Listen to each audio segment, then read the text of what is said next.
Assalamualaikum warahmatullahi wabarakatuh. Doni, seorang pemuda lulusan SMA dari Malang, memutuskan untuk tidak melanjutkan kuliah karena tak ingin membebani orang tuanya. Ia nekat mencari pekerjaan demi mandiri, hingga akhirnya mendapatkan tawaran kerja melalui agen dan dikirim ke Jakarta. Namun sesampainya di ibu kota, Doni justru ditempatkan di rumah seorang wanita kaya bernama Sabrina. Seorang janda cantik berusia 35 tahun yang hidup sendiri dan sering duduk di kursi roda karena sakit kaki. Awalnya hubungan mereka biasa saja, tetapi semua berubah ketika Doni mulai merawat dan memijat kaki Sabrina, hingga wanita itu merasa sakitnya perlahan menghilang. Kedekatan mereka tumbuh, hingga suatu hari, Sabrina menyampaikan perasaan yang selama ini ia pendam. Bagaimana reaksi Doni? Apakah hubungan antara pekerja dan majikannya bisa berubah menjadi sesuatu yang lebih dari sekadar tanggung jawab? Penasaran dengan cerita lengkapnya? Jangan lupa like, komen, share dan subscribe channel Rahasia Ranjang untuk melanjutkan menyaksikan cerita ini. Di sudut kota Malang yang sejuk dan tenang, hiduplah seorang pemuda bernama Doni. Ia baru saja menanggalkan seragam SMA-nya untuk terakhir kali, bukan dengan senyum bangga, tetapi dengan pandangan kosong ke langit. Bagi banyak orang, kelulusan adalah awal menuju dunia yang lebih bebas. Tapi bagi Doni, itu justru awal dari tekanan. Ia sadar bahwa di balik senyum orang tuanya yang sederhana, tersimpan kekhawatiran yang tak pernah mereka ucapkan. Ayahnya hanya seorang buruh harian di bengkel kecil, dan ibunya menjahit di rumah demi menambah uang makan. Doni tahu, mimpi untuk kuliah adalah kemewahan yang tak bisa mereka beli. Ia sering duduk di atap rumahnya saat malam, menatap bintang-bintang dan berbisik dalam hati, "Apa jalanku hanya sampai di sini?" Tapi di balik kepasrahannya, ada bara kecil yang terus menyala, keinginan untuk membuktikan bahwa ia bisa mandiri, tanpa membebani siapapun. Wajah Doni adalah anugerah yang diam-diam mengundang perhatian. Kulitnya bersih, tubuhnya tegap, dan senyumnya selalu mampu membuat gadis-gadis di sekolah berdebar. Namun pesona itu tidak pernah ia banggakan. Doni terlalu sibuk memikirkan masa depan untuk bermain-main dengan perasaan. Di sekolah, ia dikenal pendiam tapi sopan, murid yang tak banyak bicara, tapi selalu bisa diandalkan. Saat teman-temannya sibuk membicarakan rencana kuliah keluar kota, Doni hanya tersenyum kecil, menyembunyikan luka. Ia tahu, bukan karena ia tak punya mimpi, tapi karena ia terlalu sadar dengan batas kemampuan keluarganya. Seringkali ia merasa iri, tapi rasa bersalah membuatnya menahan diri. Ia ingin berjuang, namun ia tak tahu harus mulai dari mana. Dunia terasa terlalu besar bagi seorang anak kampung sepertinya. Malam-malam Doni dipenuhi dengan suara mesin jahit ibunya yang tak pernah berhenti. Bahkan ketika jam menunjukkan pukul 2 dini hari, ia sering melihat ibunya terlelap di depan meja jahit dengan kain masih dijahit setengah. Kadang ia ingin marah pada hidup, pada keadaan, pada dunia yang tampak tak adil. Tapi Doni tahu, ibunya tidak butuh amarah, ibunya butuh hasil. Itulah sebabnya ia diam-diam mulai mencari pekerjaan lewat ponsel tuanya, mengabaikan rayuan-rayuan teman yang memintanya bersenang-senang dulu sebelum dunia kerja menyapanya. Ia tahu waktu untuk dirinya sendiri sudah habis. Doni ingin segera menjadi lelaki sepenuhnya, bukan hanya karena usia, tapi karena ia tahu tanggung jawab menantinya. Malam demi malam ia tulis ulang CV sederhana, berharap ada yang bersedia memberinya kesempatan. Namun, semakin ia mencoba, semakin ia merasa seperti bayangan yang tak terlihat. Lamaran-lamaran kerjanya tak kunjung berbalas. Banyak lowongan memerlukan pengalaman, sesuatu yang jelas tak ia miliki. Hatinya perlahan mulai diselimuti kegelisahan. Ia tidak takut bekerja keras, tapi ia takut tidak pernah mendapat kesempatan untuk membuktikan dirinya. Teman-temannya mulai sibuk mempersiapkan masa depan, sementara ia merasa tertinggal di persimpangan yang gelap. Suatu malam, ketika hujan turun deras di luar jendela kamarnya yang bocor, Doni menangis diam-diam. Tangis yang bukan karena kelemahan, Tapi karena terlalu lama menahan kuat, ia memeluk dirinya sendiri di bawah selimut tipis, berdoa lirih agar ada secercah jalan untuknya besok pagi. Dan seperti doa-doa yang terkadang dijawab dengan cara yang tak terduga, esok paginya Doni menerima pesan dari seorang teman lama. "Don, ini ada info kerjaan, lewat agen. Kayaknya serius, coba aja." Awalnya Doni ragu, takut tertipu, takut kecewa. Tapi sesuatu dalam dirinya, mungkin harapan terakhir, memaksanya untuk mencoba. Dengan jari gemetar, ia membuka link pendaftaran yang diberikan. Disinilah langkah kecil itu dimulai. Sebuah keputusan yang tampak sederhana, tapi akan membawa Doni jauh dari kota kecilnya. Ia tidak tahu bahwa hidupnya sebentar lagi akan berubah. Ia hanya tahu satu hal, ia tidak ingin terus diam di tempat. Ia siap melangkah, meski belum tahu kemana arah angin akan membawanya. Pagi itu, sinar matahari menyusup malu-malu ke dalam kamar sempit Doni. Ia masih menggenggam ponselnya. Pesan dari temannya semalam belum ia balas. Ada rasa ragu, tapi juga rasa penasaran yang makin menusuk. Dengan napas panjang, ia buka kembali tautan pendaftaran kerja yang dikirimkan. Di dalamnya, tertera informasi tentang agen resmi penyalur kerja keluar kota, lengkap dengan formulir dan persyaratan. Doni mengetikkan namanya, mengisi semua data dengan teliti, walau jari-jarinya sempat bergetar. Tak ada pengalaman kerja, tak ada keahlian khusus, hanya niat yang besar dan kejujuran yang ditawarkan. Setelah menekan tombol "kirim", ia menatap layar ponsel yang kembali gelap. Saat itu, ia belum tahu, satu klik itu akan menjadi gerbang yang mengubah seluruh hidupnya. Beberapa hari kemudian, ponsel Doni bergetar di tengah malam. Sebuah pesan masuk dari nomor tak dikenal. "Selamat, Anda lolos tahap awal. Wawancara akan dilakukan besok secara online." Dadanya bergemuruh. Ia belum pernah wawancara kerja sebelumnya. Malam itu ia tidak tidur, hanya membaca ulang pertanyaan wawancara yang ia temukan di internet, mencatat, dan mencoba menjawab sendiri di depan cermin. Ia bahkan berlatih tersenyum, bukan karena ingin terlihat ramah, tapi karena sudah lama ia lupa caranya tersenyum tulus. Pagi harinya, Doni duduk di warung internet kecil, menyewa komputer jam-jaman, memakai kemeja pinjaman dari tetangga. Saat panggilan wawancara dimulai, ia menatap layar dengan mata yakin. Suaranya pelan tapi jelas, menjawab semua pertanyaan dengan jujur. Saat wawancara berakhir, ia menarik napas panjang, entah lega, entah pasrah. 2 hari kemudian, saat Doni sedang mencuci motor tua ayahnya, ponselnya kembali bergetar. Pesan itu singkat namun menggetarkan. "Selamat, Anda diterima. Lokasi penempatan, Jakarta. Tiket pesawat dan akomodasi awal akan disiapkan oleh pihak agen." Ia terdiam. Ember di tangannya terjatuh. Air sabun mengalir di tanah seperti menggambarkan emosi yang tumpah ruah dalam dirinya. Jakarta, kota yang selama ini hanya ia lihat dari televisi dan papan iklan. Malam harinya, ia memberitahu orang tuanya sambil menahan air mata. Ibunya memeluknya lama sekali, seperti tak ingin melepas. Ayahnya hanya diam, menepuk pundaknya, lalu masuk kamar.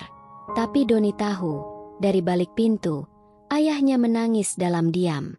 Bagi mereka, keberangkatan Doni bukan sekadar pekerjaan. Itu adalah pengorbanan. Hari keberangkatan tiba lebih cepat dari yang ia duga. Doni hanya membawa satu ransel tua berisi baju seperlunya, dan sebungkus kecil nasi goreng buatan ibunya. Di bandara, untuk pertama kalinya dalam hidup, ia merasa begitu kecil. Keramaian, pengumuman, suara pesawat yang meraung, semuanya terasa asing. Namun yang paling menggetarkan adalah perpisahan di gerbang keberangkatan. Ibunya menggenggam tangannya erat, lalu menyelipkan amplop kecil berisi uang 100 ribuan yang disimpan entah sejak kapan. "Kalau kamu lapar di jalan," katanya sambil memaksa tersenyum. Doni hanya bisa mengangguk. Ia terlalu takut bicara, Takut suara tangisnya terdengar. Ia melangkah masuk ruang tunggu dengan tubuh gemetar, menoleh sekali ke belakang, lalu menatap ke depan, ke arah langit, tempat di mana takdir sedang menunggunya. Pesawat akhirnya tinggal landas. Doni menatap keluar jendela, melihat daratan malang mengecil di kejauhan. Ia tak tahu akan seperti apa kehidupannya di Jakarta. Tapi di dalam hatinya, ia mengucapkan satu janji. Aku akan pulang suatu hari nanti, bukan dengan tangan kosong. Selama di udara, kenangan-kenangan kecil bermunculan dalam pikirannya. Tawa ibunya, peluh ayahnya, bau tanah basah setelah hujan, dan suara sepeda motor tetangga yang selalu membangunkannya pagi-pagi. Semua itu seperti film pendek yang berputar dalam pikirannya. Dan ketika roda pesawat menyentuh landasan ibu kota, Doni tahu, cerita baru telah dimulai. Ia kini hanyalah satu titik kecil di tengah kota yang gemerlap. Tapi di balik tubuh kurus dan langkah ragu itu, tersembunyi keberanian yang siap diuji.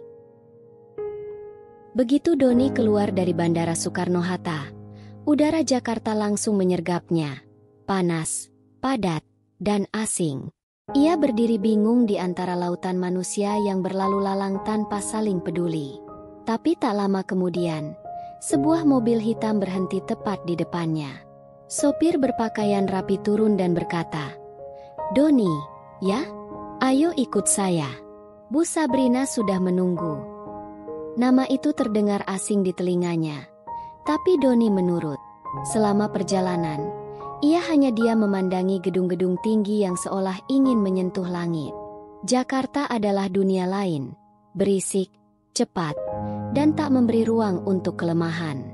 Doni menggenggam ranselnya erat, berusaha menenangkan dirinya. Ia sadar, mulai saat ini, tak ada lagi yang bisa ia andalkan selain dirinya sendiri. Mobil berhenti di depan rumah besar dengan pagar hitam tinggi dan pohon-pohon terpangkas rapi.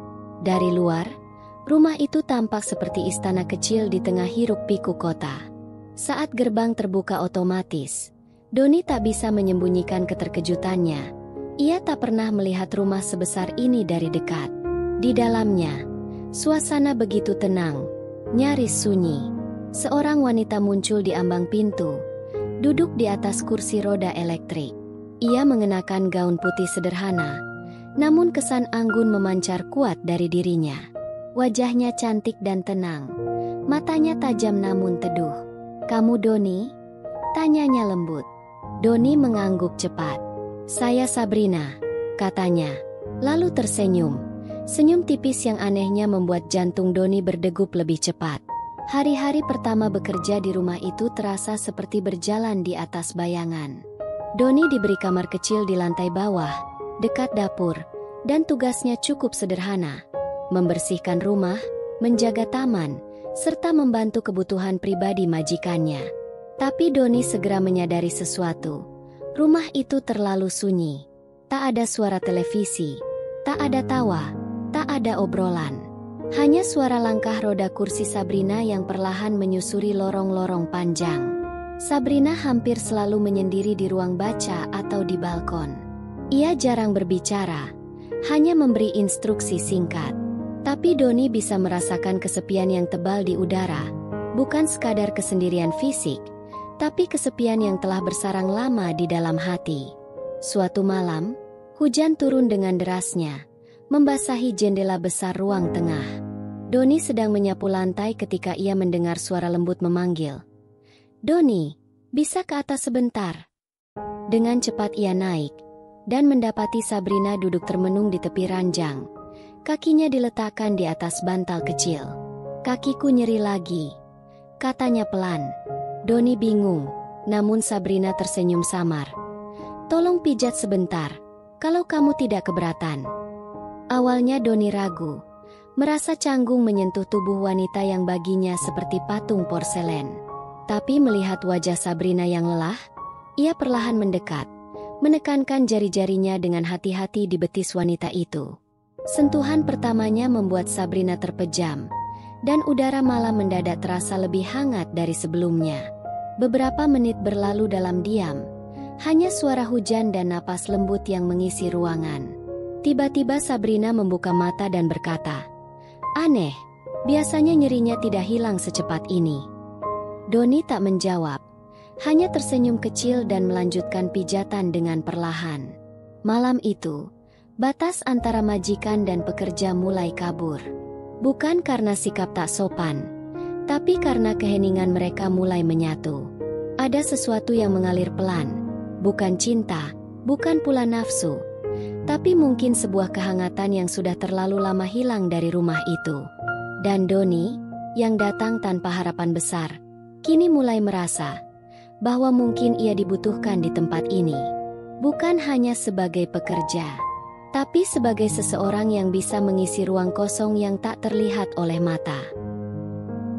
Setelah malam itu, ada sesuatu yang berubah di antara Doni dan Sabrina. Hubungan mereka tidak lagi sebatas perintah dan pelaksanaan. Doni mulai memperhatikan bahwa Sabrina kini lebih sering memanggil namanya, bahkan hanya untuk sekadar bertanya apakah hujan akan turun sore ini. Di sisi lain, Doni pun merasa semakin nyaman berada di dekat wanita itu, meski terkadang jantungnya berdetak lebih cepat tanpa alasan jelas. Ada getaran halus dalam setiap percakapan mereka, dalam setiap diam yang tak lagi canggung. Suatu kali, Sabrina bahkan tertawa kecil saat Doni tersandung kabel vakum cleaner. Tawa yang pelan, namun tulus, dan mungkin sudah bertahun-tahun tidak terdengar dari bibirnya. Doni menyadari bahwa rumah besar itu perlahan menjadi lebih hidup, meski hanya berisi mereka berdua. Dan entah sejak kapan, ia mulai menantikan pagi, bukan lagi karena tugas, tetapi karena ingin melihat senyum perempuan sunyi itu. Malam-malam berikutnya, Sabrina semakin sering mengeluhkan nyeri di kakinya. Dan setiap kali itu terjadi, Doni akan memijatnya, seperti malam pertama. Awalnya hanya berlangsung singkat, namun makin lama, durasinya bertambah panjang. Tangannya mulai hafal letak nyeri, arah tekanan, dan bagaimana membuatnya reda. Di tengah keheningan malam, mereka mulai berbicara lebih dalam. Tentang masa lalu, tentang kehilangan, tentang hidup yang tak selalu adil, tapi terus berjalan. Sabrina menceritakan tentang suaminya, seorang pria baik yang meninggal dalam kecelakaan 2 tahun lalu. Sejak saat itu, ia menutup diri dari dunia luar. Doni hanya mendengarkan, dengan hati yang pelan-pelan ikut terluka. Ia tidak berkata banyak, karena luka tak selalu butuh jawaban. Kadang, cukup didengarkan oleh orang yang tak berniat menghakimi. Hubungan mereka menjadi semakin dekat, walau tak pernah ada pengakuan. Sabrina mulai menyapa Doni dengan nada yang lebih lembut. Kadang memintanya duduk di balkon menemani minum teh saat sore. Kadang meminta Doni membacakan buku, ketika nyeri tak membiarkannya tidur. Doni, yang awalnya datang ke rumah itu sebagai pekerja, kini merasa menjadi bagian dari kehidupan wanita itu. Tapi di balik kehangatan yang tumbuh, ada rasa takut yang samar. Takut bahwa semua ini hanya sesaat, bahwa keintiman yang tumbuh tanpa nama bisa runtuh sewaktu-waktu. Doni mulai bertanya-tanya dalam hati, apakah perasaannya sudah melampaui batas yang seharusnya? Tapi setiap kali ia melihat mata Sabrina, ia merasa ia berada di tempat yang tepat, bahwa kebersamaan ini bukan kebetulan, melainkan takdir yang diam-diam mendekatkan dua jiwa yang sama-sama hancur. Suatu malam, setelah selesai memijat, Doni hendak berdiri dan pergi dari kamar Sabrina. Tapi wanita itu memegang tangannya. "Tinggal sebentar lagi," bisiknya. Doni menurut, duduk kembali di samping ranjang. Di antara keheningan, Sabrina menatapnya lama. Mata itu tidak lagi tajam, melainkan lembut, dan entah kenapa tampak rapuh. "Kau tahu, Doni," katanya pelan, "kamu satu-satunya orang yang membuatku merasa tidak sendiri." Doni terdiam. Kata-kata itu seperti gemuruh yang menggetarkan seluruh tubuhnya. Ia tak menjawab. Tapi saat Sabrina bersandar di pundaknya, untuk pertama kali, ia tidak merasa kecil di kota besar ini. Ia merasa dibutuhkan. Dalam diam itu, mereka berdua tidak bicara apapun. Tak ada pengakuan, tak ada janji, tak ada rencana. Hanya kehangatan yang menggantikan luka. Doni mulai mengerti bahwa terkadang seseorang tidak datang untuk mengisi kekosongan, tapi untuk menyembuhkan. Dan Sabrina, yang selama ini tampak kuat dan anggun, ternyata juga manusia biasa yang menyimpan kesepian begitu dalam. Ia tidak membutuhkan pria sempurna. Ia hanya butuh seseorang yang tetap tinggal. Dan Doni, yang datang dari kampung kecil dengan hati penuh niat baik, tanpa ia sadari, telah menjadi obat yang dicari-cari wanita itu selama ini. Dalam kesunyian rumah besar itu, mereka menemukan suara. Dan suara itu, untuk pertama kalinya, terdengar seperti harapan.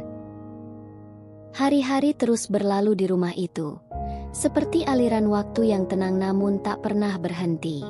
Hubungan antara Doni dan Sabrina kini bagaikan tarikan napas, tidak selalu terlihat, tapi terasa. Tak perlu kata, tak perlu gestur besar, namun kehadiran Doni menjadi bagian dari hidup Sabrina yang tak tergantikan. Ia bangun pagi karena tahu Doni akan ada di taman, menyiram bunga dengan senyum kecil yang tak dibuat-buat. Doni pun kini menghafal ritme hari Sabrina, waktu minum obat, kapan kaki biasanya mulai nyeri, dan saat-saat ia butuh teman bicara. Mereka seperti dua manusia yang tak sengaja terdampar di dunia yang sama, lalu saling menjadi rumah bagi satu sama lain.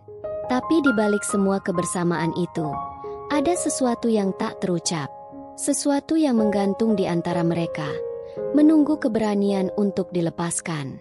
Suatu sore yang basah oleh warna senja, Sabrina meminta Doni menemaninya duduk di taman. Kursi rodanya diparkir di bawah pohon Kamboja yang sedang gugur. Langit berwarna jingga keemasan, dan angin bertiup pelan seperti sengaja memperlambat waktu. Doni duduk di bangku taman, beberapa langkah darinya. Hening, hanya suara burung kecil dan daun yang jatuh perlahan. Kemudian, suara Sabrina terdengar pelan. "Doni, kamu pernah jatuh cinta?" Doni terkejut, tapi berusaha tetap tenang. Ia tidak menjawab segera, hanya memandangi mata wanita itu.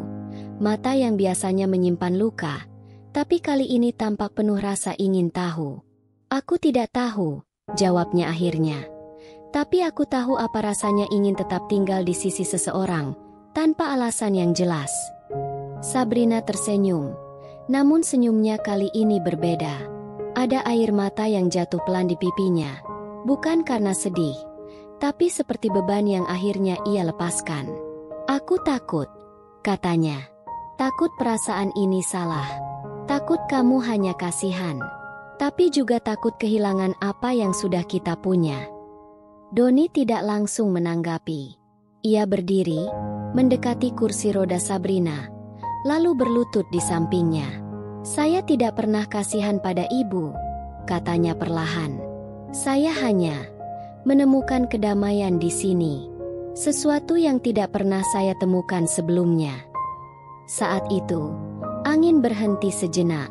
Seperti dunia pun memberi ruang pada dua hati yang akhirnya bicara jujur satu sama lain. "Kalau aku bilang, aku menyukaimu," kata Sabrina, suaranya bergetar, "apa kamu akan pergi?" Pertanyaan itu menggantung, seperti embun yang belum sempat jatuh ke bumi. Doni menatapnya, bukan dengan bingung, tapi dengan kepastian. "Tidak," jawabnya. "Saya datang ke sini mencari pekerjaan. Tapi saya menemukan sesuatu yang jauh lebih penting. Saya menemukan orang yang membuat saya ingin menjadi lebih baik setiap harinya." Mata mereka bertemu, dan untuk pertama kalinya, tidak ada jarak, tidak ada status, tidak ada usia, tidak ada peran majikan dan pekerja. Hanya dua manusia yang akhirnya menemukan keberanian untuk mengakui perasaannya masing-masing. Senja itu tidak berakhir dengan pelukan, tidak pula dengan ciuman. Mereka hanya duduk bersebelahan, membiarkan waktu perlahan turun ke malam. Tapi dalam diam itu, ada janji yang tak diucapkan, bahwa mereka akan tetap tinggal, bahwa luka masing-masing sudah tak lagi sendiri. Doni tahu, hidup di Jakarta masih panjang dan penuh tantangan. Tapi kini ia tidak takut. Karena ia tahu, di rumah besar itu, ada seseorang yang menunggunya pulang setiap hari.